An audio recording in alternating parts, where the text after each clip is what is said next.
What if we tell you that Apple makes more revenue in gaming compared to Microsoft, Sony, Activision Blizzard, and Nintendo combined?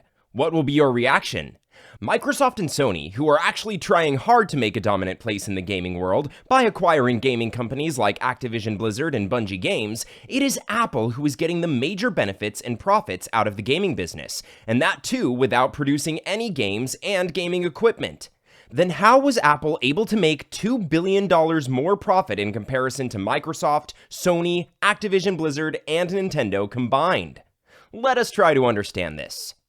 Welcome to Wealthy Mindset, where we explore unique and breathtaking angles from the world of money, economics, personal finance, and investing. But before we dive into it, please like the video and subscribe to the channel. Also, click on the bell icon right there so you never miss any of our subsequent videos.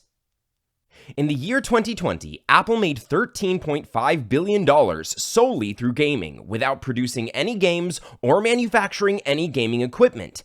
It is the 30% fees that Apple collects from the apps that are listed on the Apple App Store, which includes in-app purchases, subscriptions, and premium app fees. The company has released in their annual report that the company has generated more than 66% of their app-based revenue, generated mainly through gaming apps. In the year 2018, the ratio was 71%, 2019, 69%, and for the year 2020, it was 66.7%. Recently, the federal court ordered Apple to update their App Store policies when Epic Games, the creator of Fortnite, ended up suing them. The problem was initiated when Epic Games used a third-party gateway for their gaming platform, Fortnite, to receive payment for their in-app-based services from their users. This method violated the Apple App Store's agreement, and they removed Fortnite from their App Store. Later, Fortnite sued them and said that Apple is acting as a monopolist and forcing them to use their payment gateway, which the court refused by saying Apple is not dominating and told Apple to revise their App Store policy and allow third-party payment gateways. Now, Apple can't stop customers from choosing third-party gateway for payment. Apple has not seen a peak in their product-based business since 2014. They had their peak by selling 222 million iPhone 6 models. Later in the same year, the company had realized that they are highly dependent on their iPhone-based business, which accounts 60% of the whole revenue, and several other players in the market who provide the same feature at a very low cost. This made them shift their business slowly towards the service-based industry.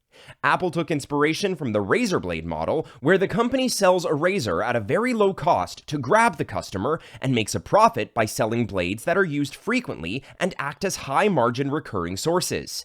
In a similar fashion, Apple has retained their customers by providing them an ecosystem that works across all the devices of Apple, like the Apple Watch, Apple iPod, Apple iPad, Apple MacBook, Apple iPhone, etc. The retaining elements of Apple, which include services such as the iCloud, iTunes, iMessage, Arcade, FaceTime, AirDrop, Continuity, etc., and this software will help Apple to generate revenue for them in the long run. The company had seen very good results from their software-based model. Their income statement has seen an increase in revenue from $19 billion in the year 2015 to $68 billion in the year 2021 from software alone.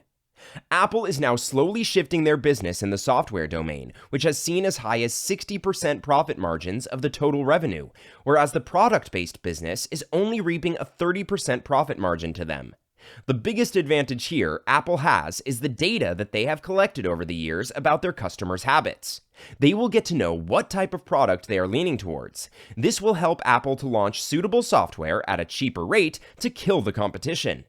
For example, Spotify's paid memberships, which is $199 for a family, against which Apple has Apple Music at a cheaper rate, which doesn't include the app-based fee on the Apple Store.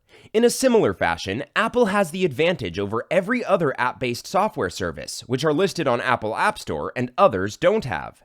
This has made other companies put an allegation over Apple about the dominant and monopolistic nature of it.